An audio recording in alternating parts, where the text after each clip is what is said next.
Chlorobenzene बनाने की व्यापारिक विधि। क्लोरोबेंजीन बनाने की व्यापारिक विधि या करके हेडिंग डालेंगे राशिंग विधि या राशिंग प्रोसेस। हो गया।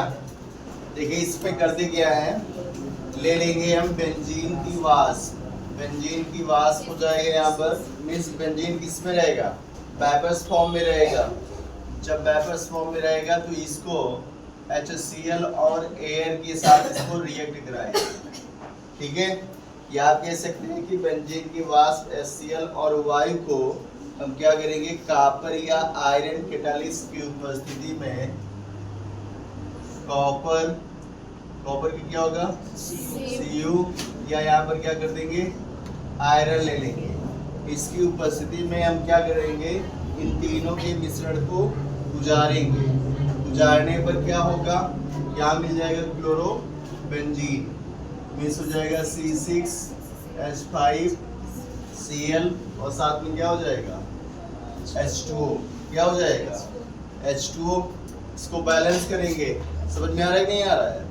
मिस बेंजीन की वाष्प था और साथ में क्या था, HCl और वायु। इन तीनों का मिश्रण लिए। मिश्रण को लेने के बाद में कॉपर और या आयरन, कॉपर या आयरन, इसकी उपस्थिति में इसको हम क्या किए, गर्म किए। वाष्प रहेगा, जाहिर सी बात है टेम्परेचर ज्यादा रहेगा, है ना भाई। बेंजीन है, बेंजीन नॉर्मल टेम्परेचर पे लिक्विड फॉर्म में होता है, द्रव अवस्था में होता है, जैसे जल होता है। ठीक है, लेकिन जब इसकी वाष्प बनाएंगे तो टेम्परेचर बढ़ाया गया होगा, तभी तो ये वाष्प अवस्था में आया। बात समझ में आ रही नहीं आ रही। जैसे H2O जल नॉर्मल टेम्परेचर पर कैसा होता है, लिक्विड होता है, द्रव अवस्था में रहता है।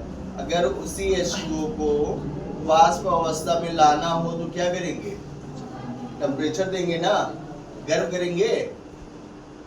शांत हो एकदम से, बोली गर्म करेंगे ना। तो ऐसे बेंजीन है, ठीक है, ये नॉर्मल टेम्परेचर कैसा रहेगा, लिक्विड स्टेट में रहेगा, द्रव अवस्था में रहेगा।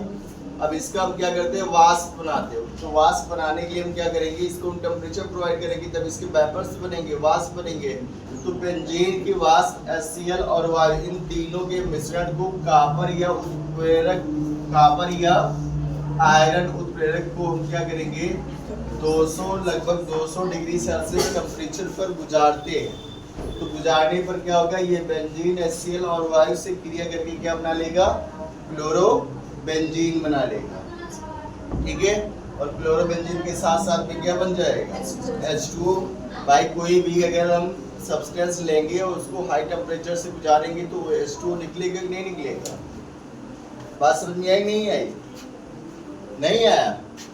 जैसे एग्जांपल के लिए K2SO4 इंटू Al2SO4 का होल थ्राइस इंटू 24H2O ले लेते हैं। इसका नाम क्या है, डासेलम हो गया ये। ठीक है, अब इसको जब हम टेम्परेचर देंगे तो टेम्परेचर देने पर ये क्या करेगा, इसमें जितना भी H2 होगा सारा निकल जाएगा ना। यहाँ पर क्या मिल जाता है, मिल जाता है K2SO4 इंटू Al2SO4 का होल थ्राइस प्लस 24H2O हो जाता है। अब ये मिल्की एलम हो जाता है, दुग्ध फिटकरी जिसको बोलते हैं। यहाँ पर फिटकरी है, इसको टेम्परेचर दिए, टेम्परेचर देने से इसमें जितना भी वाटर था, वाटर सारा का सारा निकल गया। निकलने के बाद में जो फिटकरी बनेगी वो एकदम दूधिया हो जाती है, मिल्की हो जाती है, इसलिए इसको हम दुग्ध फिटकरी बोलते हैं। बात समझ में आई।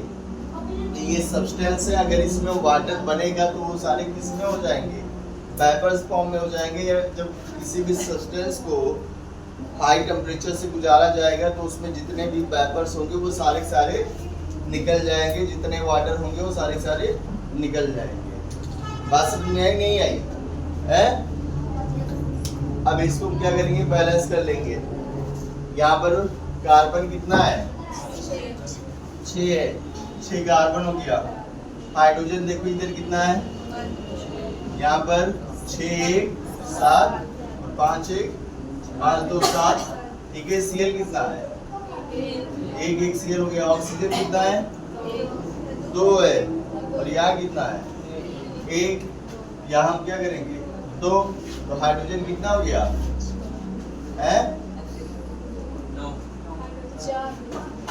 अरे 4 ये हो गया हाइड्रोजन, 5 ये 9 हो गया ना, तो 9 क्या हो जाएगा? ऑड नंबर इवन बना लो इसको। इवन बनाने के लिए हम क्या करेंगे, यहाँ 2 से गुणा कर दिए, 2 से गुणा किए 5 दूनी 10, 4 14, और यहाँ पे कर देंगे 6 दूनी 12 और 2 14। समझ में आया नहीं आया?